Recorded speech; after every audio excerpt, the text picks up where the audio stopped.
I had one night, this guy kept yelling it, and it got under my skin, and I had a microphone. And I was like, hey, I bet dude, that was good. stop fucking yelling, play Freebird. And the band leader was like, don't yell at people in the audience. Don't do that. And I was like, I'm sorry. I was like, fucking no, got you should so be able to under my yell at. skin. You should be able to yell at certain Yeah. people, like comedians dealing with hecklers. Yeah. I had It should be okay. I had a gig on Friday where we finished, and the these two guys who were like really into our whole last set, just at the very end, would not stop yelling, "Freebird!" while we're off the stage. We're like, and some of us are tearing down, and they're still just going, "Freebird! Hey, play Freebird!" And then they came over and they're like, "You didn't play Freebird," and I was like, "No." Are you dumb? No. You're already done. Are you Why fucking the dumb? fuck would we have played Freebird? What is wrong with you? So Ian, who's in the chat right now, if you're curious why we're talking about this and how long we've been talking about it, it's pretty much since you put that in the chat. So thanks for rattling the nest. I don't know. Yeah. Shaking the Shaking nest. shaking the rattle. Shaking the rattle. There you go. I'm a baby. Morning. Welcome to Don't Be the Artist. I'm Hagen. I'm Dave. I'm Adam. Baby. Uh-huh. I'm Jackson. Give us your best baby. No. Damn it. That's pretty good. I want to make sure that can't happen. That's pretty accurate, actually. Yeah. I'm working on making sure I can't give anyone my best baby. Have you guys ever gotten tired of like a song, not a cover song, like a song you've been part of writing, like playing live? I never thought, I'll give you time to think about this, but I never thought that would happen. But there was one song, that moniker, I think when we released it, like, I like the song now. Songs, they come and go. If you asked me my favorite song 3 years ago, I would have said something different from now, and it always changes. But there was one song that when we released it, like, I think we had this feeling we had to play it every night. And it got to the point, like, I think like 2 years after releasing it, that I was just like, hey, can we not do that one for What a song bit? was it? I don't want to say. Why not? Because I don't want people to think that it's a bad song or anything like that. I'll tell I you I think later. it's okay to just get okay. tired of a song. I think I know what song it is. Starts but- with an S, Yeah, that's what I thought. and it's not the one you're thinking. So I think that I've had that. Only I can't think of the song, but I could think of the band, and I can't decide if it was like because the song isn't sticking out, but the experience with the band is sticking out. So I can't decide if it was the band itself or if there was a song in particular. But I can think of being like, I just don't want to play that song right now. You know, Well, But- nothing's in a vacuum, so like I Sure. don't think like it being the band is necessarily the wrong reason. right? Yeah. Like there are like songs that I used to love. That song 1979 by The Pumpkins. Smashing Pumpkins. Yeah, I used to have that ding ding ding ding ding ding ding ding as my ringtone, and now every time I hear that without any like lyrics or something, you go, like hello? I have the Pavlovian response of like, where the fuck's my phone? I wish I didn't do that. It really That's bumps a good me way out. to It's ruin a great a song. Like same with setting a song as like your alarm is just Yeah. a good way to ruin it. Oh yeah. Yeah. Oh. Have Yeah, you gotten I tired of have a song? Yeah, I have songs now that I'm tired of. Not that I'm a part of, but certain cover songs. I'm like, I don't ever want to play the Cupid Shuffle ever again. Is that to the left? To Yeah. The... Okay. No, no, no, no. Yeah, yeah. I'm so tired of that. But that probably comes up a lot. Yes. Oh, yeah. You can't not you're play it. can't believe you're tired of that. That sounds like a blast. It's a Uptown horrible Funk. song. I love playing Uptown Funk. Yeah, that's like the like white people kryptonite. That's a fucking. Uptown Funk is a great song. I love playing that. Killian's wrong, by the way. Yeah. In the chat, Killian in the chat said she's fine goes hard though. it's not that one. Since not I that changed the song. bass line. I like that song. There you go. I did put I put a song up on our social media post today that was before you or original basis, and I listened to the part of the song. I was like, "Do I hate this bass line right here?" I was like, "No, I'm cool with it right here," Right. and I was good with it. But I do when I post those songs, I like listen to it. And I'm like, "Is this the part I want people to hear? Yeah. Am I good with this?" I had the same thought when you made that post, and I was like, oh, I'm gonna listen to this bass line again. And I was like, I think I like it, but I'm okay with it. But I think that it like the tone is just horrible. Right. But Guys. Nothing you can change about that. Yeah, Like, yeah, but- yeah. Well, you got to re-record Dave's version. Well, everybody. I would love to do that. We have talked about that, and like moniker Dave's version. Yeah. Yeah. If we ever get financially stable as a band, yeah, we would Inspired by definitely do that. Taylor Swift moniker, Dave's version. Yeah. Build a whole We press tour finally around have the bass rights back for moniker. We can do it. I would be We can do it. I would be so fucking pissed trying to record the bass line I wrote for She's Fine and doing it consistently for the entire song. We talked about doing like we're re-recording stuff. Like genuinely, I think that unless we were all down, I think I'd be so fucking pissed. Like right now, if you're like, hey, I have a session booked, we're gonna re-record and do Dave's bass lines. I'd be like, I just don't want to re-record these songs. What the fuck? Well, even like, yeah, like I have thought about that of like, there was one time we were going to release a single and I was like, I'm going to record like an acoustic version of one of our songs and I'm not going to get you guys in it. It's just going to be me as a quick, like, here's a single, here's a B-side, not going to be on any record. And I started like demoing it out, just like pre-production stuff. And I quickly was like, no. And like, I like rewrote the song. Like it was in a different tuning. I completely changed up everything and I was super happy with it. And I'll play it live, but I was not happy with the process of like, no, I've done this. It's like looking at an old video game or old like CGI in a movie. It's just like, of course it looks different, but you're not going to go re-record everything. There has to be some like, well, yeah, that's our first two releases. It's just how it like is. Yeah. First EP, first LP, like you're learning. And we're still learning now. I could just put it in GarageBand and re-record a part over it. You mean I have the stems. Keep everything in there. You mean we're not gonna like eventually see like a Star Wars A New Hope J.J. Abrams version? I don't know. I don't know. But they're like even outside of that, like just the bass parts, like they're like some of those songs we've restructured, I guess because of bass parts or solos. Mhm. But like even then, like there are songs that you sing on now, Hagen, and you sing on them too, Dave. Yeah. That like as simple as that, throwing like those vocals, those harmonies on. I was like, yeah, that's much better. I find it weird when bands have multiple singers live, but when the studio recording is just the lead singer tracking all the vocals, I find that a little weird sometimes. I'm okay with that. Yeah. I am a lead singer though. Yeah. Said the lead singer. I think mostly I'm okay with that too. That seems for the most part fine with me. If you have, so let's take someone who notoriously stacks their vocals, Elliott Smith. Mm-hmm. If you had like, there was only one Elliott Smith. So when he's playing live and he has a live band at some points, like I think it's still like good. Like let's get some of these harmonies in. But like part of the effect of like listening to his music, and Modest Mouse is the same way, is like, yeah, you can hear that it's the same guy like multiple times and it's super unique. So there are examples. I get why it would kind of like as a performer, it would kind of like make you twinge a little bit, but I don't know. Try to think of it that way. I also think of it as like sometimes maybe it's because of particular singers being very individual, or maybe it's just easier. A lot of times singers aren't the best at blending, even in a studio session when you have the space to like. You mean like multiple? Yeah. Like that makes sense. Like even if you're in like a studio session, we have the time to like go multiple over and over and over again. Let's make sure I can get the right everything that'll sound good, and you have the studio that can like help make it work. I imagine that it's a lot easier in the end to have one person do all of that, so that way it blends on the recording a lot better. Good point, asshole. I agree with you. Thanks. Shit. Well, as they say, you know, in the end, it doesn't even matter. Did anybody watch the Oscars? I just watched clips. Yeah, clips. Yeah, I watched some of the. Well, Adam, I didn't see any clips or anything even. So yeah.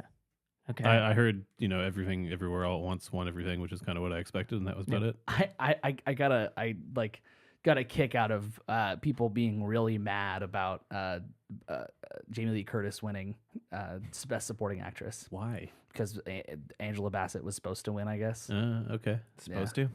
Well, it was like I guess she was snubbed last year. They say and that then every year. She got snubbed again this year. Yeah, but isn't that the whole, like, they give a career Oscar basically to, you know, an actor who's like never won for the right movie, but then they're in something that's winning all the awards, like Everything Everywhere All at Once, and then they give her an Oscar because. Listen, I don't know. All I know is people were really upset. Michael B. Jordan walked out and did the "Hey Auntie" from Black Panther because she didn't win. He was like giving her a nod. I'm like, that's awkward. That's real awkward. Yeah. It's just kind of shitty to be like, oh, I don't like that somebody else won. Well, yeah, Somebody but else has to win. That's It's award not shows, Jamie though. Lee Curtis's fault. No, Yeah. no. That's just award shows. Yeah. I did see her acceptance speech, and I thought it was funny that they were showing on the big screen pictures from the Michael Myers movie, but she was talking about Everything Everywhere All at Once. And I was like, does she know what movie she won for? And then I thought, do they win for a movie, or is it for their work that year?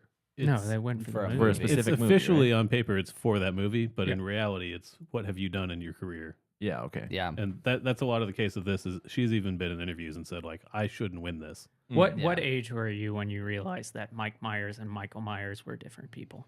I'm Canadian, so I knew that immediately. Oh, I probably old. yeah. Yeah, older than I should have been. My partner was this year's age when she found out. Yeah, and still to this day, like, and also another thing I always have to explain to her is, That it's William Shatner's face. no, I don't do that. I have to explain to her the difference between Mark Strong and Stanley Tucci. I was like, well, it's pretty easy. Mark Strong is typically the bad guy, not always, but typically, and Stanley Tucci is always funny and like really lovable. And they don't look. They look pretty similar. I don't think they look that similar. They look pretty similar. I don't see it. Yeah. Is it As long as they don't talk. No, I see it. If they I can don't see it. talk, yeah. Kind of. kind no, of. The more I stare at Mark yeah, is Strong, it just because they're both actors? Yeah. they're both bald white men. Yeah. Stanley But like Tucci. there were like 2 musical performances that I'm aware of. There was Rihanna doing a song from Black Panther. I assume the Wakanda Forever I was one. gonna say there should have been 5 because don't they have every best song nominee perform? Maybe. I think. For a Did guy they who do the didn't watch song from anything about it, he RRR? sure knows a lot about it. Well, in the past, that's what they've done. Call it That's- the albums. Nice. That's not the Oscars. Just little statues of. Oh man, I would try a lot harder if that was the case. I would have watched then. Yeah, we got to make that happen. The albums. Yeah, At the for end of the year party. Yeah, Anybody have a 3D printer? I know some people. Yeah. Yeah. I know a guy who's trying to 3D print a car right now. I'm like, oh Ooh, man, that let me doesn't know when seem you're good. finished so I can avoid this area. Yeah. Lady Gaga did a song from Top Gun, and she talked before it started, like 30 seconds of talking, which like you're like 30 seconds not that long, but like it feels like forever when you're like, this isn't supposed to be happening. You shouldn't be talking right now. Yeah. And you could tell by like the camera movement and the band like just kind of sitting there watching her attentively, waiting for her to start because like they don't want to be the one who fucks up for not paying attention. But she, like, it was a super stripped down performance. It wasn't the Lady Gaga that you think of, and like looked like either super minimal makeup, but no, or to me it appeared to no makeup at all. I'm aware that yeah, typically a no makeup look is actually makeup, just in a different way. Yeah. But it was super interesting. I hated the song, but it was super interesting seeing this like somebody who is glitz and glam be so pulled back and like just like not. She didn't stand up the entire time. She was on a stool. Like it was so pulled back and. Yeah, That's I cool. thought that was Yeah. interesting. That's cool. The Rihanna performance was pretty similar to the Super Bowl in the sense that she's kind of stationary. She's not moving around. I mean, she's pregnant. Yeah. Like, very pregnant. But she also had a 9-month-old baby backstage. Oh, really? That's what Jimmy Kimmel said at some point. I'm like, I'm confused. People What's the can have multiple timeline? babies. Oh, I see what you're saying. Yeah. Yeah. Yeah. What's the timeline here? Yeah, how does that work? Yeah. Somebody do the math. I don't there. know that we need to linger on that one for too long. Yeah, but other than that, like the Oscars that's not our thing. No. That's not my thing. No, not my thing. Not yeah. my chair. No. Not my chair. Not my fucking problem. You can't not understand "Hug Me, I'm Scared" and then start referencing that video. I can do whatever I Oh want. yeah, did you watch that? What? Don't hug me, I'm scared. No. We didn't do that last time. We should do that this time. You want to watch Don't Hug Me, I'm Scared? Well, not like this second, but you know, when we're done. I could auto tune it real quick. That's true. Roll credits. Roll them. Shit. Yeah. Anyway, was there any other news this week? There was like drama in the metal community, but I don't think you guys really care about Always that. drama in the metal community. It was like there's a guy named Ronnie Radke. Radke. I don't know how to say his last name. That dude's a streamer. Sounds like a He's a Radecki name. He's a fucking giant piece of shit. Yeah, he's a streamer. That's from Falling in Reverse, right? Yeah, but he was in another band before that as well. But he also has been convicted of crimes and has been free for a little bit. And is like basically like there was Twitter drama between him and a guy named Andy Sizik, who is a singer for a band called Makari and a band called Monuments. And basically, like Ronnie Radke was coming at like this. He was like, you can't always like Get what you want. Yeah, that's it. And he's like, you have to let people. Sick album. He's like, you have to let people grow. You can't like just hold people by like what their mistakes they've made in the past. And the person that he assaulted like retweeted and was like, so you mean that I'm supposed to forget that you like choked me and shoved me against a wall and all this other stuff? And then this guy Andy Sizik got involved and was like, yeah, Ronnie Radke's a piece of shit. And Ronnie was like, wait till we meet in person. Like all of this like back and forth. It was like I'm a gonna, whole. gonna hurt you again, man. Yeah, it was a whole thing. I think you can hold certain people accountable for their actions. Yeah. Depends on the actions also, and Certainly. that doesn't sound good. Certainly. exactly. Especially because he then is like saying that like the girl was lying about all of it, and like it's like, dude, you've been convicted of crimes. Yeah. Like, but yeah, that's not really news. It's just drama in the metal community. Some tea, Some tea. Cool. black tea, I love black tea. best tea. No, Earl Grey is a type of black tea, but yeah, Earl Grey, best. Best Yeah. tea. Yeah, Best best tea. tea. Earl Grey. I'm like Captain Picard. He loves Earl Grey. That's his thing. Does he? Yeah. You know, I've always thought Is that a someone's Star like, Trek when reference? someone's like, Yeah. who Next who is- Generation. who is Jackson like? I always think fucking Captain Picard. That's exactly. It's like the name. Data. That's a Star Trek reference. Got it. Yeah, that's two. I also mentioned Bill Shatner. Yep, that's That's true. a Star Trek reference. Good old Billiam himself. William Shatner. Yep, that's true. Just his name alone, Star Trek Yeah. reference. Yeah. Yeah. So we had the idea of talking about music technology, and then we backpedaled, thinking like, oh well, that's way too broad. We should kind of pick some technologies, and so we started with auto-tune. That's what we're gonna start with. We kind of figured it'd just be fun to kind of talk about it.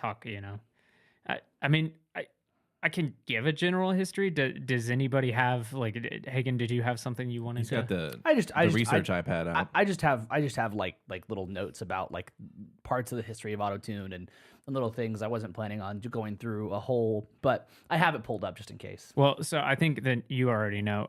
Do Adam or Dave? Do you guys know when autotune was like created? Mm-hmm. I don't, but I'm going to assume it's earlier than people think. What do you think? Like, what would be a reasonable time? Doesn't have to be an exact What's year. reasonable? 80s? Not reasonable. No, It's not reasonable. That's totally unreasonable. Not reasonable, Adam. Come on. Yeah, so it Jesus. was 1996. There's the I wasn't that argument. far off. I was maybe 7 years off. There's an argument if you're adding like vocoders and like voice boxes that like that stuff was that makes happening. sense. The Yeah. patent for autotune was 1996 or 97. So Yeah. Yeah. But like vocoders and talk Talk boxes are not pitch correction. That's Right. not what that is. yeah. They can create like similar effects, but it's not the same method, basically, right? Yeah, it's not even that it's a similar effect. What you think auto-tune is, yeah, it does sound similar to that, but what auto-tune like Well, what it's was actually intended initially. for. Yeah. No, it's not supposed to sound that robotic and There's like, there's like the distortion of vocals. That's like the commonality is there's all these effects can distort vocals, but autotune actually has the intention of correcting pitch using equal temperament. And there's like all this stuff with like it can do it only by a semitone, and which is a half step. Sorry, I don't know why I said semitone. But it can because I think that's the terminology they use. yeah, but so But they're both right. They're the same thing. I only would ever say half step. But so Let's see here. but it uses like a lot of like very specific like algorithms to detect pitch. And the one of the main things that it actually does differently that I didn't know across the board than other he does this better than other services is that it can actually detect the human voice better and like it can hear diphthongs and correct diphthongs and stuff like that. Can you give me an example of a diphthong? Yeah, actually, yeah. There's a sentence I never. No highway cowboy.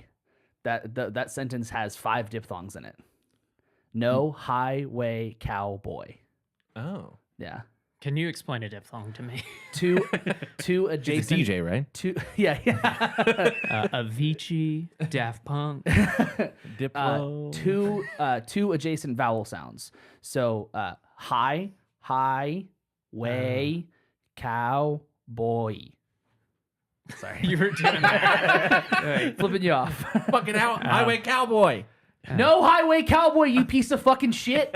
So, the guy who invented autotune is so like also autotune is it's like saying Kleenex even though it's facial tissue Yes. or Q-tip. Yeah. What would you call a Q-tip? Like what is that? A swab? Like a Cotton swab. cotton swab? Yeah. That's right.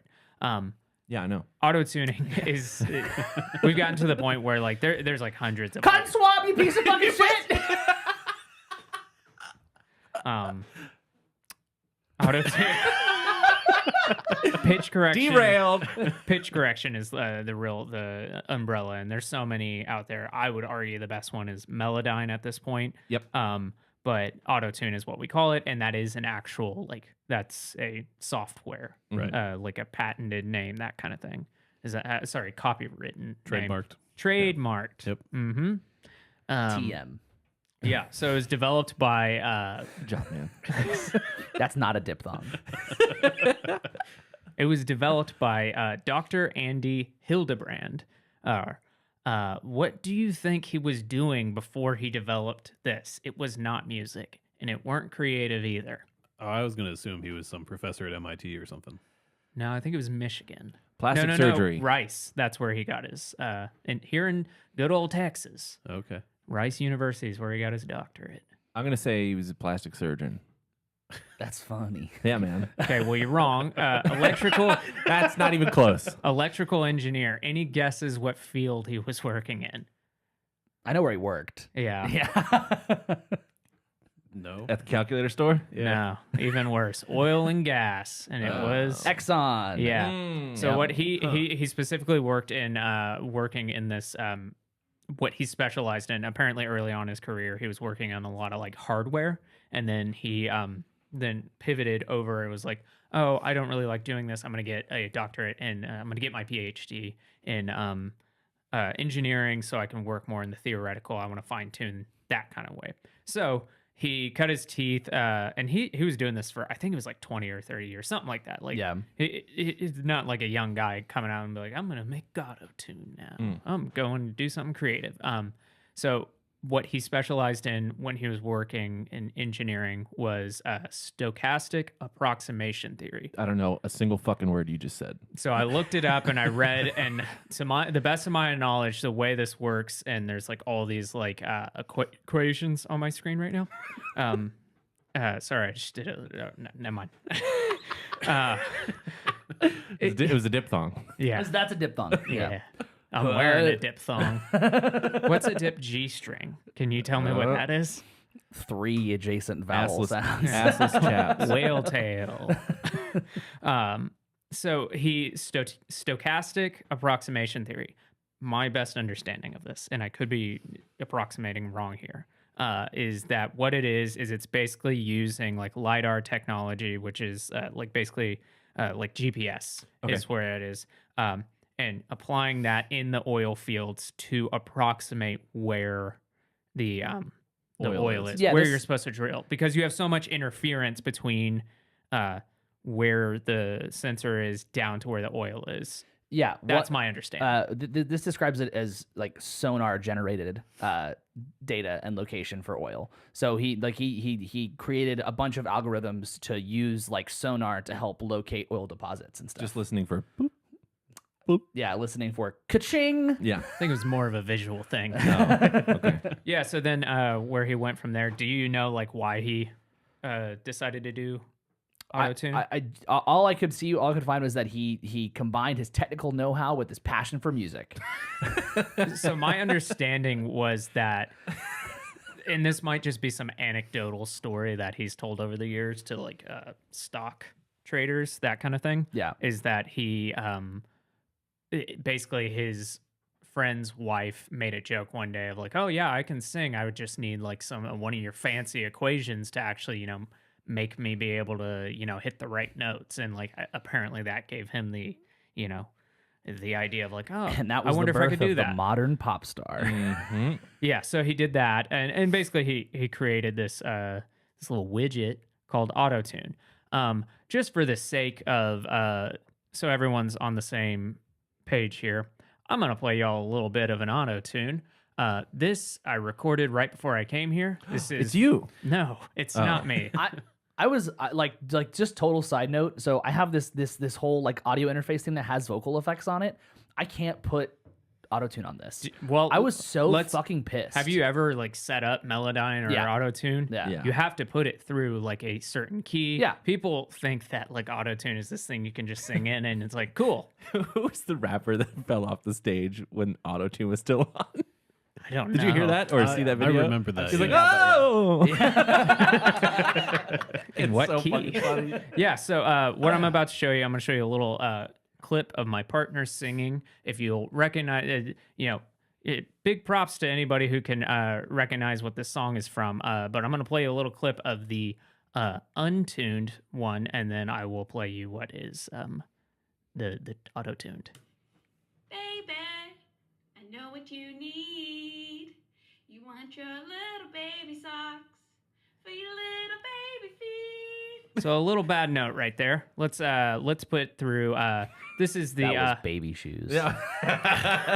yeah. Does anybody know what song that's from or what show that's from? No. No. A kid don't show? know. Yeah. Bluey? No, it's not Bluey. It's Adventure Time. Oh. So then I'm going to put this into the, this is Logic's just already onboard pitch correction. It's called pitch correction. I put it through the A sharp or B flat minor pentatonic scale. Let's go with B flat. Yeah. We're not A sharps. I did A sharp. We don't A sharp around That sucks. Baby, I know what you need. You want your little baby socks for your little baby feet. So that is the sound that everybody associates as auto-tune. If anybody wants to be auto-tuned, we could do it right now live. Yep. You just got to give me. We got to settle on a note. I and could a just scale. auto tune in the The whole session. Also, podcast. I could Yeah. just auto tune the whole session. Don't do that. That's not That would be me so anyways. annoying. That would be funny for like a couple seconds. Yeah, and you guys know like the first like popular song to use auto tune, right? Yeah. Album? Do you I know? don't. No, God, Yes. we're just gonna like. I have no idea. Something that probably came out in the late '90s. I don't know what that would be, but Yeah. When we tell you what it is, you're gonna be like, oh, right. Believe by Cher. oh, that makes sense. Yeah. Yeah. Yeah, Told you. And she wasn't using it in the intended purpose. Is No. what Yeah. they said. It was for the vocal distortion effect. That was Right. that was the whole thing. Yeah. It wasn't because they needed to fix anything, which is like one of the biggest things I feel like. So like autotune was built with the intention of correcting pitch, but I feel like a lot of times, which we'll get to it obviously, a lot of its like history has been built on just an effect, not necessarily because a pitch needs to be corrected. Yeah. And it was so popular that people called it the Cher effect. Like it wasn't being called auto tune. They're like, oh, that's the Cher effect. Yeah. The guy was probably so pissed about his trademark. It makes you think about when you would hear these stories about like Eddie Van Halen when he was tapping before anyone was tapping at that kind of level on his guitar. That like during shows when he would get to that part and like, or when he would play Eruption, he would put his back to the crowd because he was worried people were going to steal that. I know we've talked about this. I know you before. clarified on his guitar in that, but I like to imagine that Eddie Van Halen was just tapping people, just walking around, just tapping people. He's like, goes up "This to is the- my secret. He's just doing This is hammer-ons. I'm Like always hammers and tapping." pull-offs. Yeah. Yeah, so I do think like I wonder if like Cher was real protective of like I don't know what you're talking about. Yeah, I can't. I tell don't you. know- I don't know what that was. I'm gonna auto-tune That was my that. Cher impression. I'm gonna auto-tune Yeah, that. That's what Cher sounds like. Wow. Jesus. Isn't she Canadian? No. We're about Is to she? find Is out. Cher Canadian? Dave would know. Yeah, he would know. Yeah, I know He every knows fucking all Canadian. Canadians. She is not Canadian. No, dude, Exactly. I was in See? Colombia. She is from a CA, but it's not Canada. I was in Colombia one time, which is nowhere. It's like wow. Into cocaine. It's not in Canada, obviously. Anyway, I met this guy and he goes, "Hey, you're from Canada?" I'm like, "Yeah." He goes, "Do you fucking know this guy?" And I was like, "I actually do. I fucking actually do know this guy. I hate that this is happening." Public service announcement: Colombia is not in It's Canada. not in Canada. Turns out. But I don't know. is it an island? I don't know much about geography, but No. Colombia is not in Canada. Cool. Like I fucking do know this guy. Shit. Yeah, so like autotune did you look up how it works? Like the actual like how it not the equations because there are like really long equations of how it works. I looked algorithms. up like part of how it works, but it still was like, oh, this is confusing. But yeah, I saw did. so let me know if this coincides with what you read. But the best way that it was explained to me is so like if you think of like when you record anything or just even the human voice, what we're hearing, they're waves. So think of a sine wave, which is just a sideways S. So let's say that whatever. A higher pitched note is a squished sine wave. It is a more squished sound wave, whereas a lower pitched note is longer. So what it does is it basically finds like, okay, well, we know that this was a little off. We're going to move it up. But when you do that, you end up either stretching or compressing that sound wave. So then you have this issue where now you either have extra humps on that wave or you have too little. So what it does is it stretches or cuts off in that way. That is the basic like theory behind it. Only issue with my like definition right there is that there's not the human voice isn't like some like I'm trying to think like it's not that simple. It's not just like that. There's pops, there's cracks. It changes in a more haphazard way. Yeah. Well, and also pitch has a lot of variables in it like it from the human voice as well. That's like kind of unpredictable, like not just in like the cracks and pops kind of way, but like when a person sings a note, it's very rare that it's just that one note. Right. There's a ton of variable involved. So like that's Overtones. why yeah. But like even still like so. This is why jazz singers are so impressive, is because their straight tone and just pitch perfection is so amazing. They can just sing the one note they need to because they have those super tight harmonies they have to fit into. But most singers don't have that kind of like amazing pitch matching or amazing, that's Especially considering that they've smoked 2 packs of cigarettes before coming to rehearsal. true.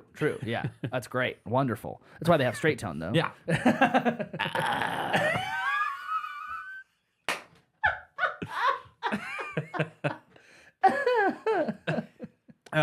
So basically, I feel like we've given a good approximation of what auto tune is. Yeah. So people initially it was meant to be this just pitch correction. It wasn't meant to give you that kind of like robot. I mean that's what I think. That sounds like a robot. It very well could have been that if that Cher song had never gotten popular, and if, as was mentioned, T-Pain never discovered it or whatever, we would have never known that it really existed unless you were in the studio world. Do you know how T-Pain came across that? No. It was a Jennifer Lopez song, and I forget what song it is, but basically and it's not in the entire song. It's basically, it was stylistically that kind of like auto-tune robot noise by just like, or like it was only, I think like maybe 2 seconds, he said. And he's like, I heard that, and for years I was trying to find the good save, Dave. For years he was trying to find that sound, and then finally somebody said, "Oh yeah, that's auto-tune." He's like, "Boom, that's it." And then he like downloaded an application, and just that was his whole career. Yeah. I mean, like auto-tune was used like plenty before T-Pain got a hold of it. I don't know if you saw you probably know, but the Radiohead use. Yeah. Yeah. That every video, every article I read about quotes Tom Radiohead York. actually used it. Yeah. No, they quote a specific line This from is the- Tom York. The desperately tries to so Tom York said the software quote desperately tries to search for the music in your speech and produces notes at random. If you've assigned it a key, you've got music. And so they're like, he said that because they specifically were using it on the Amnesiac album, and for that exact, like, trying to make it feel like disparate, that kind of thing. Yeah. It's just that's one of those things where I'm like, oh god, why do you just hear it over and over again? Every article, everything I read or watched had to bring that up. I was like, fucking hell. Yep. The Cher thing, I was just like, hell yeah, I want to hear this song over and over again. I don't want to hear Tom York sound like prophetic or anything like that. I just want him to write the music. Yeah. I like him now that he's married. He seems much happier. I like that photo of him meeting BB-8 on the Force Awakens red carpet. Yep. That's a good the one. Tom York I haven't want. seen that. Yeah. It's, I it's haven't either. beautiful. He's like bent down to like be like, oh my god, it's a little robot. Happy Tom York. I don't even know why the fuck he was there. I know that like they premiered that Probably- in London, but like Friends of J.J. Abrams. weird. Maybe he likes Star Wars, man. But like if I was J.J. Abrams and I wrote, like, you have to be self-aware enough to know that like if you idolize Tom York and you think like, oh, this is my way to get him in, you have to understand that like there is a very good chance that he's going to be like corporate overlords, fuck Star Wars, that kind of thing. There's a very real chance he's going to do that. And is that going to hurt you? For me, that would hurt me way more than it would help me to see him next to like a character I created. Yeah, I mean, I don't know. I think it sounds like, if I had to guess, from my little knowings of Tom York, I bet he's a huge Star Wars fan. I bet he was so excited. You hear his Especially music when it and comes go- to The Force Awakens, that was supposed to be like a resurgence for so many Star Wars fans, because it was like, yeah, we're back, we're making new shit. So I mean, yeah, that I don't know if the camera's gonna get it. Is going to get it. No, it's not. You did your best. I think I'm if I had to guess, Tom York's just a big old Star Wars fan. He saw BB-8 and was like, oh, this is my new favorite. Let me sit down, crisscross applesauce. Yeah, he loved it when he did the little lighter thumbs up. Yeah. It's like, Yeah, he probably likes that. Yeah. I like that. yeah. It's a good movie. I love that movie. Yeah, it's true. I think I've seen that movie like 50 50 times. Dude, same. It came out like whenever Not I on was purpose. No, it was in our break room at work on Oh. repeat. It was on repeat in the break room. Okay. I'm not gonna try. and- Meanwhile, Jackson's like, I've watched it 50 times just because. Definitely, I definitely have. It came out. I loved Every it. Friday. And then no. I was like this came out when I was in college, so like I like bought the DVD, the Blu-ray, I suppose, and then like I would throw that and Lord of the Rings and the other Star Wars movies on when I was studying, as like I need something comforting on, but I'm not gonna pay attention to it. So like, have I sat down and watched it? No, not that many times. Like maybe like 5 times. That's why at that time he always quoted the "Who talks first? You talk first. I talk first." I still do that. I love that. That's such a good line. Yeah. So auto tune. We're just like getting into the point where it became like popularized. There's so people will say that like Daft Punk was auto tuning. No, that's more talkbox vocoder, but it does have that same quality and like On like Around the World. yeah, well, Yeah. all of their music, all of Discovery, every time they sing, it's like in that robot voice. And I guess that's why I associate that with robot. But God, somebody said what a BB-8 in the chat, and that really just threw me off. What a BB-8. So there's a dog in the background too. I'm just fucked. So it originally started as a pitch correction thing. Yeah. And then I don't know, like I guess it was share. Share is when it changed to the like, oh, this could be something completely different. And like, by the way, that like what I showed you on that, obviously that was like a real quick auto Example. tune, pitch correction. But like what you do to get that is you set your scale. I knew I had to find the scale of that song. I set it, and then you dial up. I don't know if it's called this in every single software, but you basically dial up the response to like immediately instead of it being kind of like some milliseconds off. Like you basically turn it up, the reaction to the pitch that it's getting to 100% so that it's immediately attacking. It gives a very like clean, I guess. A specific setting that he didn't want to tell anybody about for a while. Yeah. Yeah. So what we think of as autotune is that style. So then we get into like T-Pain. You then, as we said, like Jennifer Lopez was clearly using it at some point. Cher. I'm trying to think what Kanye West was using it for a while. After like the T-Pain popularity, like then you have Lil Wayne, you have Kanye, you have Black Eyed Peas. All those giant artists at the time. Snoop Dogg Kesha was big yep, on it too. Kesha was huge on that. Snoop Dogg using auto-tune. Yep. Oh yeah, dude. I saw it being called sensual seduction. I always thought it was sexual seduction. Sexual eruption. What? Yeah. What? Yeah. What? What the fuck is that? Like, That's Eddie Van Halen poking people with a different part of his body.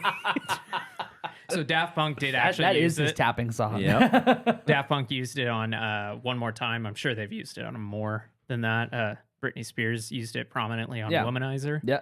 Well, and T-Pain, I don't know if T-Pain was the founder of this app, but there was an app called I Am T-Pain that was just an auto-tune app. Oh man, I remember that. Yeah. Yeah, that was probably like 2010, 2009. Early like that. days of the App Store, and Yeah. Man, yeah. everybody had the lighter on their phone too. Yep. and the beer glass. Yeah. The indie rock scene really started to take it off. I mean, the two most prominent examples that I'm aware of are Vampire Weekend.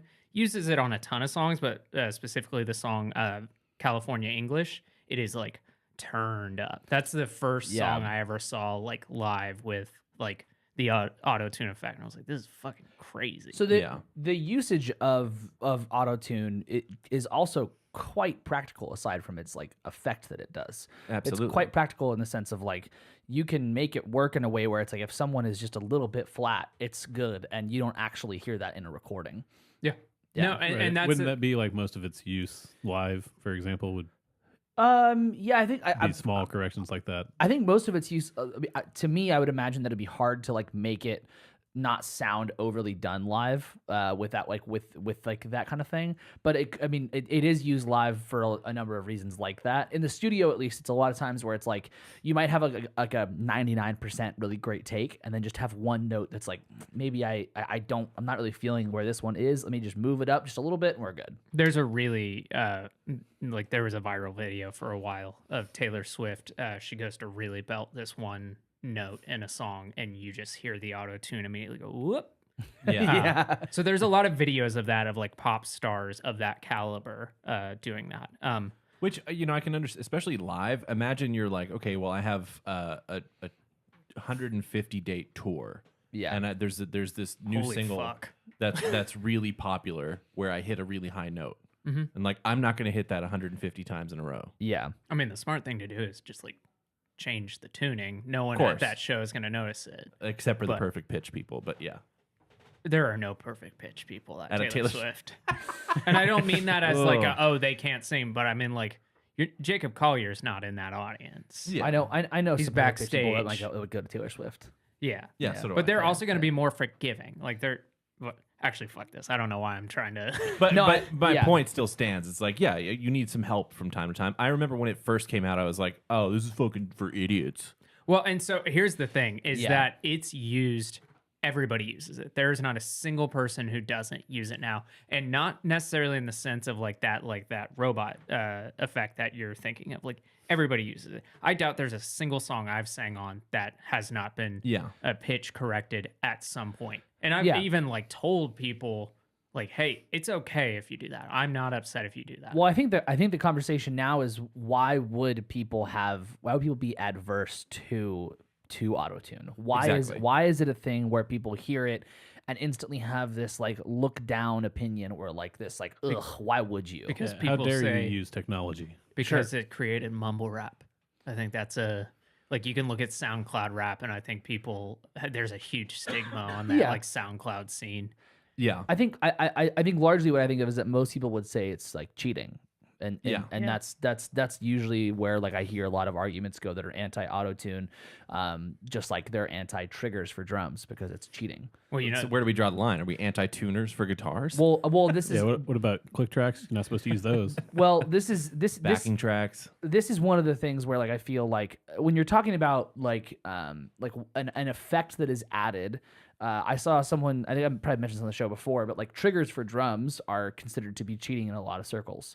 And I saw someone compare it to just a pedal board for guitars because your guitar is not just going to make those noises. Exactly. And auto-tune does layers of, does like parts of that for you. And I think that there's like for anybody who thinks that autotune is like cheating or a form of cheating, I understand where you're coming from with it. I just think that there's a lot of uses for it, and it can make the work a lot easier too, right? It can make things more effective, and it can make your time in the studio make a lot more sense. You don't have to not every singer is going to nail every single note ever. Not every guitar player is going to nail every single note they play ever, right? also imagine getting such a pristine pop song instrumentally, having everything just like completely clean, completely like there's no rough edges. It's perfect performance wise. And then throwing just an acoustic vocal with like no other than like EQing and maybe some reverb, but no tuning at all.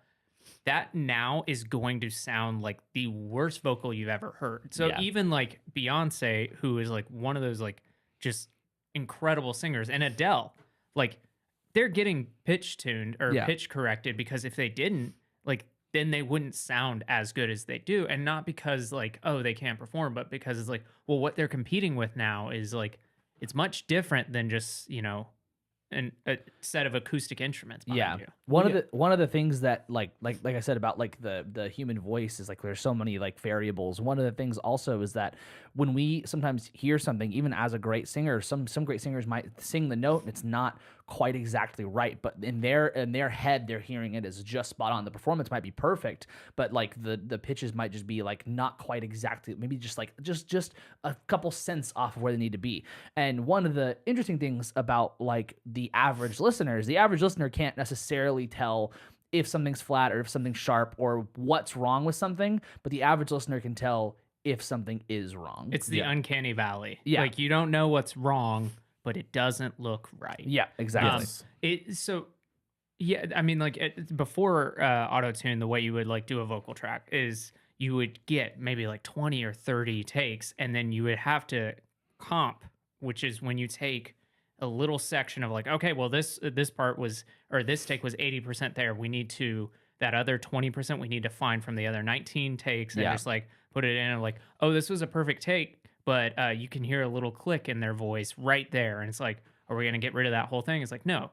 But with auto-tune, you can fix that stuff without having to completely compromise the take in that manner. So that's the like really ideal use. But I do think like the new tools of any caliber, not even just music, like new tools in any industry breed creativity. Yeah. If you know you can do something, if you hear T-Pain, you hear Cher do something like that, and you're like, oh shit, that unlocked this song that I've been working on for however long. Yeah. I mean, the creativity part, not that this is like the most noble thing to do, but think about auto-tune the news and how huge of a sensation that was. Yeah. Well, that's a great use of That's it. super creative. Well, and you guys might have said it when I stepped out, but like the T-Pain's whole thing is that like he liked it as an effect. Like he's a great fucking singer. Yeah. Like that's like, And he's a streamer. and he just won best music streamer. Yeah. So there can be an art to using auto-tune. Yeah, 100%. for sure. I mean, it can either be used as like a practical tool or as an effect. And there are lines where you can clearly see that someone's using it because it's like, oh, you just can't sing, right? Yeah. And You can sniff that out though. Well, Yeah. you're not going to be able to trick everybody. And I don't necessarily like inherently think that there's something like horribly wrong with that, unless you're just trying to like trick everybody. Unless you're like, I'm gonna do like, maybe it's a funny bit, maybe you make it like worth it. But like, there's definitely some weirdness with artistic integrity somewhere in there where I might have an issue with it. But for the most part, I don't really have any issue with that kind of stuff. You know, I think when you look at that, for the most part, those people, the reason I'd be okay with someone who can't sing using auto-tune to have a singing career is like, typically those people are still massively creative. They just have something in their mind that they just physically can't do the way, like, if you're a bad guitarist, some people it's easier than others, but like you can just practice that out. Right. I would argue that everybody can sing, but maybe not to that like level that we associate, because like biologically everyone's different. So while I would argue everybody can sing and you can sing to a great quality, not everybody can sound like Adele. Right. I totally understand that. And my example on this is always like, and I thought about this after our AI episode last week, is that look at Lin-Manuel Miranda. That dude is creative out the ass. Like whether or not you like what his output is, dude's super creative, obviously knows what he's doing. Can he sing? He's not the strongest singer. Super Yeah. But like I listened to his demos and I think like on the AI discussion, I'm like, man, we could have like probably like fast tracked Hamilton if he was able to like put his demos into an AI software and be like, oh, this is what it could be. And then he can immediately get that going. That's a great example in my head of like, that's a great use of AI art. But then similarly to this is like someone like that, I don't think he's the strongest singer. There's a way of making his like personal output a lot quicker and better. Yeah. So yeah. Well, and like we were talking about before, 9 times out of 10, you're not going to notice autotune. I've been involved in sessions where singers have said, "Don't use autotune on my shit," and then like whoever's mixing it, the person will leave the room, and they're just like, "Cool, well, I'll use Melodyne," which is essentially the same thing. Yeah. It's not autotune, and I'll do that, and then the person's like, "Go, man, that vocal take is great." That's awesome. I love that shit. That's that. People just think that like the they're Beatles. They're perfect. Yeah, exactly. Yeah. I've also been in sessions where it's the flip side, not necessarily where someone says use autotune on my stuff, but as soon as autotune comes up, they're like, "Oh, I'm such a bad singer." And I'm like, Yeah. stop. No. Everyone gets Literally it. everyone That's why uses there it. are erasers on pencils. Yeah, Like, exactly. Everyone Yeah. makes mistakes. Yeah. Yeah. And it's also just like a waste of your time to be in there. It's like just over and over again, just for that perfect take in that manner. I understand why some people would want to do that, but it's like, it's not necessary. You're not proving anything by doing that. Right. Yeah. I mean, Yeah. you might be proving it to yourself, but at the end of the day, no one will know. Yeah. Yeah. And there, even for like some bass tracks that I've done, there are times where I'm like, can we just move that one fucking note over? Yeah. Please. Yeah. And you do it. Yeah. Yeah, I've done sessions where they'll just drag a whole fill that I did and like adjust little tiny parts Yeah. of it, and that's it. There's There's no a- shame in that. There's Yeah. a weird sense of ownership on a lot of stuff. Like I've worked with multiple people where like we'll be sounding out like an idea and they'll pick up a guitar and say do something. I'm like, that's incredible. And they turn, they're like, let me teach it to you. And I go, no, you record it. Yeah. I don't Right. care. Like Yeah. I don't need to be the person playing it. Right. It's just I want the ego. song to sound good. Yeah. Yeah. Yeah. Yeah. So there were like prominent detractors. I mean, the big one was Jay-Z. He had his Death to autotune. Death of Autotune. Or yeah. Death of Autotune, Yeah, that yeah. really big hit. Did you hear what Usher said to T-Pain? No. So Usher and T-Pain were friends, and apparently they were at a like I think it was like they were on an airplane together or something like that. Like they were hanging out, and Usher like apparently turned to T-Pain and said, "I got to tell you something." And he said he was like super serious, and so T-Pain was like, "Oh, he's about to tell me something like really Is he gonna important." tell me he loves me? Yeah, like he was like, "This is my I friend." love you, T-Pain. He's about to tell me something important. I need to really focus. And he just apparently Usher said to him, "Man, you really messed up music for good singers." And he said as soon as apparently Usher said more, and T-Pain said when he heard that he like immediately went into this like, did I like this is my friend telling me this, and like did I actually do that? Like what responsibility do I have? And he said he like went into this like really dark depression about it, and like it just really fucked him up. And I was like, that's What a so dick. fucking shitty. Yeah. That's What a dick. so shitty to hear. And it's just like at the end of the day, it's like if you don't like electronic music or you don't like a specific style of music, that's totally cool. But like you don't gotta knock it. I mean, it's not like it's country music. But like also like why wouldn't you blame nice? Yeah. Why wouldn't you blame like other like if Usher is like, I'm a good singer and there are other good singers and auto-tune ruined this for good singers, wouldn't you rather blame like the bad singers who tried to sell their bad singing and people like that more? Exactly. Like I'm saying good and bad is like a just general like not saying that the bad singers are bad, but like wouldn't you rather blame Kurt Cobain over auto-tune? Yeah. It's like Kurt Cobain pushed this like the grunge style of singing and people found massive inspiration from that. Not saying it's bad, but it's like that seems to be more of a deterrent for like people liking quote unquote good singing than autotune does. What's so funny is that like, so I don't know if you guys have seen this a lot, but there's this prevalent trend of hardcore bands becoming these like indie bands or like alternative bands where they go from this like really aggressive just screaming where there's not much tonality to it. It's about the aggression. And then they're like, oh, I have to sing this chorus now. And then you hear it, I'm like, man, this dude can't sing. And like, but like that, I'm not complaining. Yeah. I don't want to name bands just now because I feel like that would be mean. But like, there's like a band I discovered recently that I'm like, dude, I love this like hardcore to alternative vocal styling because I hear him hitting bad notes and it's so endearing. The like Midwest emo scene is notoriously that. Yeah. And like, I love that.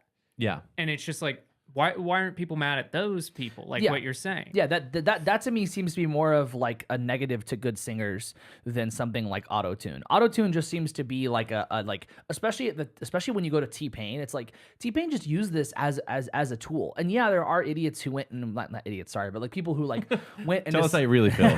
who used it as like the cheat that Usher is like thinking of it as. But again, I still don't really feel like that's a horrible thing.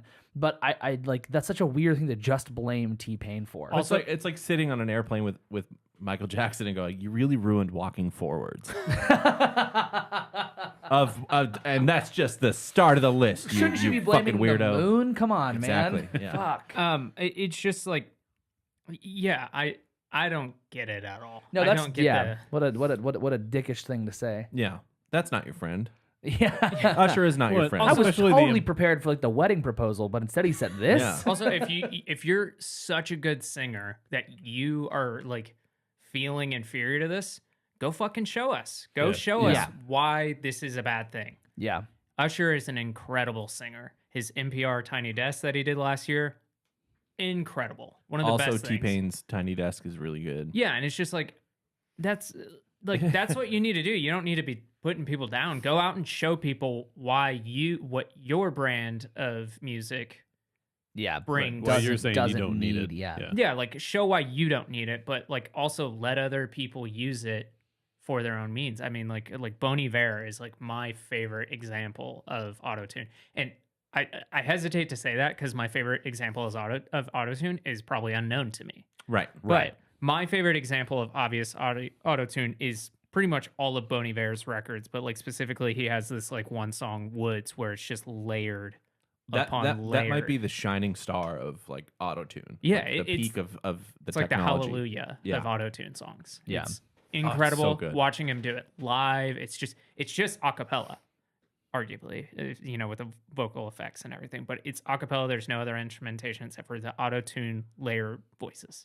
And it's just like incredible. Yeah, and he does that shit live too. Mm-hmm. Jacob Collier has done a lot of stuff like that. Yeah. where it has the auto-tune sound, but it's done with like keyboard. Well, he has. It's Well, like he's. vocoder, right? Well, Well, that's like the talk box or vocoder. Yeah. To be honest, I don't know the difference between those two. he has. Those two. I think vocoder or talkbox uses the hose, Yep. and vocoder doesn't have to use the hose. I have a vocoder that is like it has like a little like microphone that I just talk into. Yeah, I think Jacob Collier does use autotune though, because Yeah, of because like so he has the thing called a harmonizer, which is like the thing where when he sings. Yeah, that's it. Harmony. Harmony. So it's like a piano basically where he'll sing a note and then like he'll play the rest of the harmony and it'll make they'll do the whole beautiful. Yeah. But like that definitely is using autotune. So even if like he has perfect pitch, he has like next level perfect pitch, but he still uses autotune as a tool just like anybody else would. Yeah, use it for good and not for evil. I wonder if people were, and maybe this is another episode we can dive into, is like the invention of distortion, as you were talking about, like pedals and triggering and stuff like that for drums. I wonder if people like felt that way about distortion once again, might be a whole different episode, but I remember like I think Yeah. it was the Kinks. Yeah. For You Really Got Me, the way they got that distortion is there wasn't a distortion pedal. No, they So sliced their speakers. Yeah. Yeah. Yeah, they, so like, that it would fucked make up the that speaker. flap sound, Yeah. the flat, that kind of sound. That's exactly. Do that That's again. You really got me now. So I don't know. Yeah. And it's like, I mean, obviously they were upset about it because think about when Bob Dylan went electric. They're just like, I'm what the thinking fuck is about he it. doing? What are you think doing? you remember that? What are you doing? Are there any other thoughts on autotune? I mean, like it's pretty obvious we're cool with it. Yeah, I wasn't always cool with it because I was young and I was that kind of person that was like, fucking auto-tune. Like, That seems like the common thing is it's just kind of childish to hate on Yeah. it without knowing like how it could be used or how it can be used I think correctly. most men who grew up in the Western world have an edgelord phase, and that's just part of it. Yeah. I'm still Yeah. going through mine. I think that there definitely was a time in my life where I probably wasn't cool with it, but I do think that like I think there's a part of me that's still not cool with it if you pretend you're not using it and you are using it. That's kind of where like that's like a line that I'll be like, that's really fucking annoying. just- It's cool that you're just using not it. being honest about it. Yeah. Yeah, exactly. I like it's like there's no like when if there was ever a singer that was like I'm like I don't use autotune, I'd instantly be like, you probably use autotune. Yeah, like you stop. just don't Why are know. you lying about this? you don't know that Like, the engineer has put auto-tune on or your they're shit. just intentionally lying to make themselves like look better, which is just Dude, so. it's the same thing as tracks. It's all the Yeah. same shit. Like, Yeah. When you talk, and sometimes which I can't really believe we didn't. I can't believe we didn't bring this up yet. But live performances are different than studio recordings. So Yeah. like you have to use more tools in the studio to try and recreate a sound. Yeah. I read something recently that I didn't really look too much into this, but like apparently Enya has like never, the Irish like I guess pop star, she has never gone on tour and like has barely ever played shows, and it was purely because she would like get in the studio and like have the whole world at her like fingertips, and then she was like, how could I do that live? Yeah. And Wow. she has said recently that she's at the point where she's like, I could do it now. I could do this live because That's of all the amazing. tools we have. That's cool. Yeah. And like just yeah. I don't know. But it's the same thing because it does. I think I've been in bands before where we could never recreate what we do live in the studio. Queen couldn't do it for Bohemian Rhapsody. If you Yeah. look at the live videos that they ever did of that song, it either cut out that middle section or the stage would go dark and then a video screen would come up. It would Yeah. play the music video. Try and tell all the fucking people who are like anti-auto tuners, like, oh, well, Queen did this, and they're like, well, fucking Freddie Mercury could fucking sing though, and it's like, yeah, but they couldn't do that. Like, so, like, is that the same? So, Yeah. Yeah. Any additions to auto tune? Are we good to wrap up? Wrap it up. I do want, before we get into our last section of the episode, like I do think like musical technology is a cool idea of being able to go into different things. As we said, maybe distortion. We did auto-tune this week. So if you have some type of thing like, synthesizers, anything like that you think might be cool to like know a bit more history about, that's a good way to like reach out to us. Let us know. Yeah. So Yeah. Are we ready to do what we're listening to? Yeah. What's everybody listening to? I listened to the new Miley Cyrus record Yeah. a couple times. I had high hopes for it after we streamed last Friday. Yeah. I get about 4 songs into it. And I'm like, oh, okay. It's a fucking dance record. Okay. All right. I haven't listened to it yet, but I'm still gonna try. But yeah. And obviously, we're both gonna say Theo. Yeah. That shit is gold. Yeah. So good. Gold. So good. Has more than 10 songs though. It does. Well, it does. there's at least 10 good his ones. his last one I had like 12. this. 10 good songs, and I'm like, which one's the bad one though? His Which last one one do you had not 12, and it was also 10 good songs. Yeah. So my main one is Theo Katzman. The album's called Be the Wheel. I mentioned it on our live stream on Friday. It is a wonderful album. There are 11 songs on the 10 good songs. But the one caveat that I'll give to the album is I don't necessarily think it's like a driving record. I don't necessarily think it's like a workout record or like a, it's a very, like you want to listen to it in a really like relaxed setting, I think is like the best thing for it, which is weird because I found that all of his other albums I could listen to in any setting and be good, with the exception of a few songs, but the albums were all around just I could listen to it wherever. This one I was like, I don't know if I think it's a perfect album, but I'm not always going to listen to it like in every single setting. So, Yeah. yeah. Those are both the two albums I've been listening to. I like Damn them it. both. You like the Miley record? Yeah, I did actually. It was Okay. different from the previous one, like substantially different, I would Yeah. say. Yeah. But feels related still, and that worked for me. I don't know. Hell yeah. All right. I thought you were going to say that. He totally he zoned out entirely while we were talking about that. Yeah. What I've really been listening to. All I could think was, I got to burp so bad. I think you could hear it in the mic when that burp percolated. It was not on the its way entire up. time. It was right before I did it. It was right as I knew it was coming to me. I was like, all right, I'm just going to have to do it in the It's a good mic. one. Thank you. All the Dr. Pepper. Know me. What I've been really listening to this week, I'm not going to talk about right now because I think if things go right, we're going to talk about it next week. But there is a record that I've been listening to for a couple weeks now, and it is by a band called Chat Pile. It's their record God's Country. I am quickly realizing that all these records that I'm getting really into, I stopped listening to Anthony Fantano maybe a year and a half ago. And not because I'm like, oh, I'm anti that, but I was just like, I don't know, I just like naturally stopped.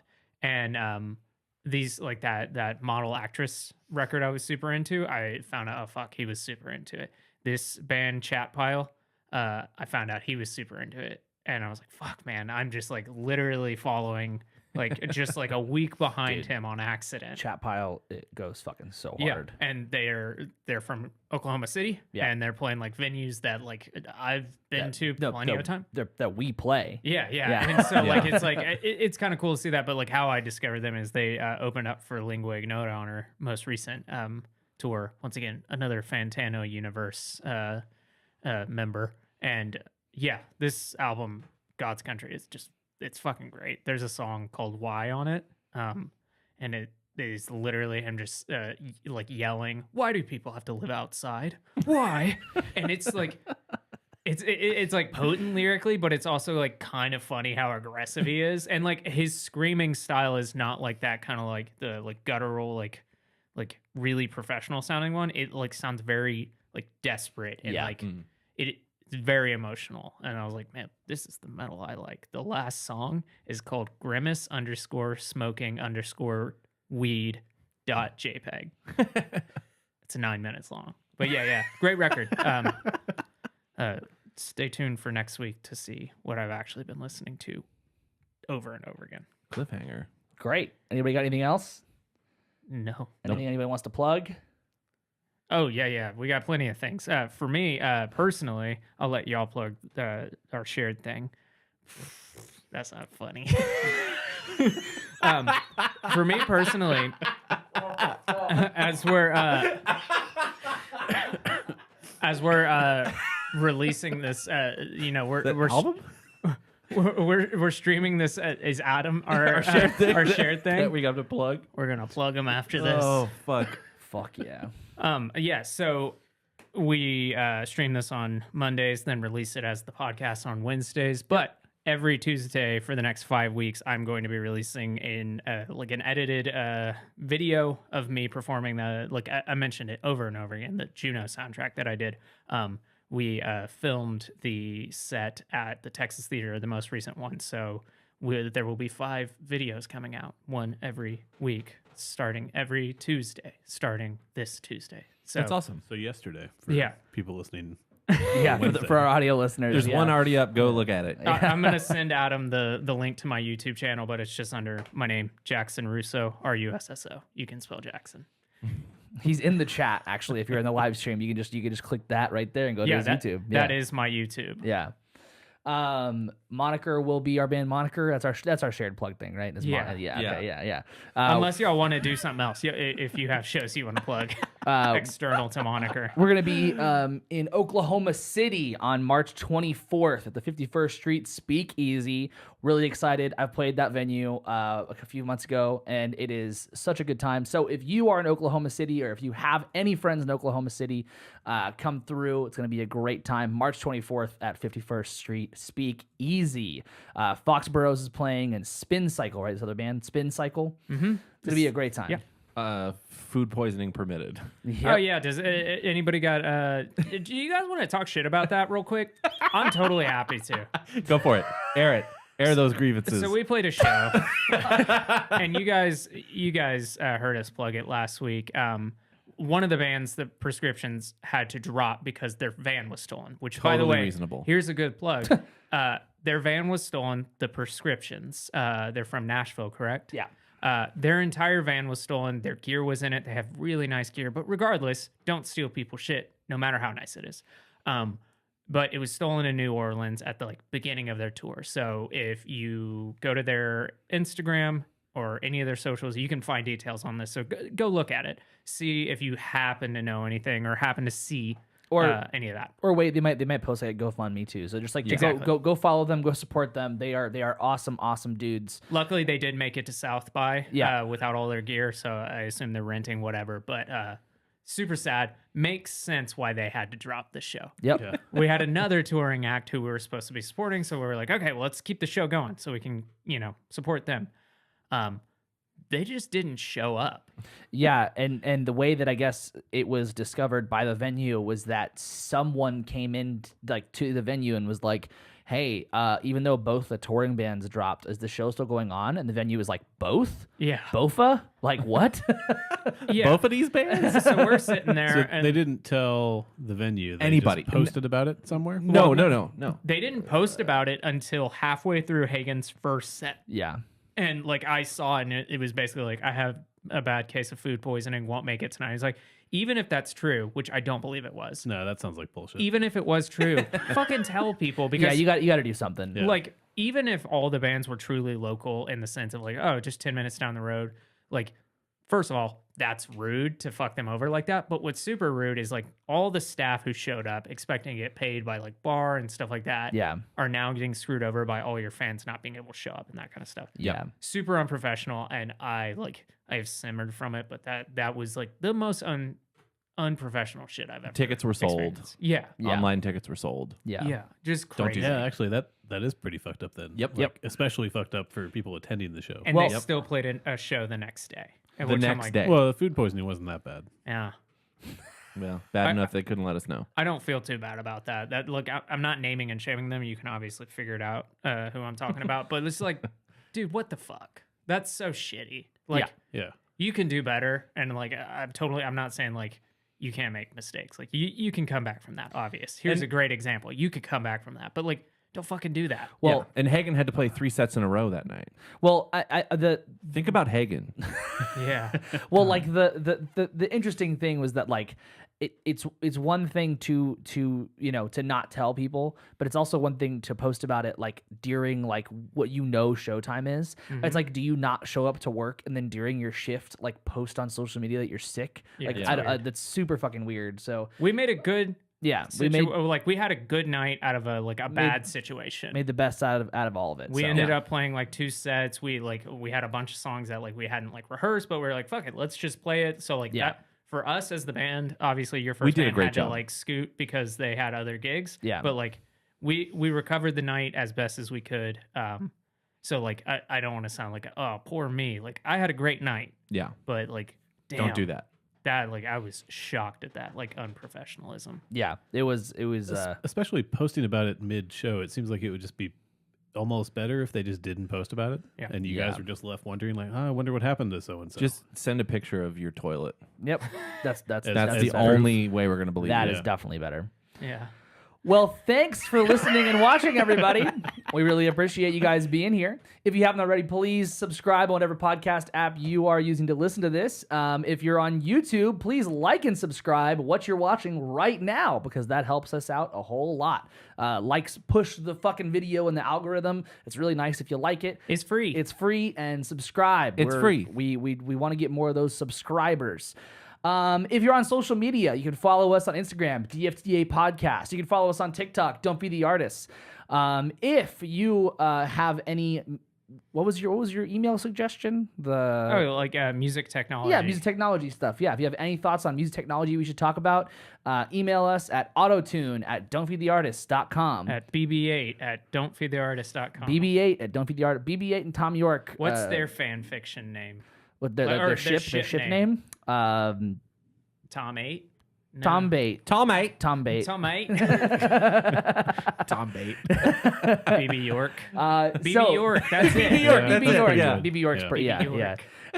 So email us at bbyork@don'tfeedtheartist.com. You can also DM our socials, comment on the YouTube video. We want to hear from you guys. So if you have any topic suggestions, you want to say hi, anything at all, please send us a message. Thanks for watching. Thanks for listening. We appreciate you guys so much. And Fuck off! Get your but I have There we that go. one. Where is it? You don't Where need is it? Don't auto-tune me. Nope. He auto-tuned me. Yep. Get the fuck out of here.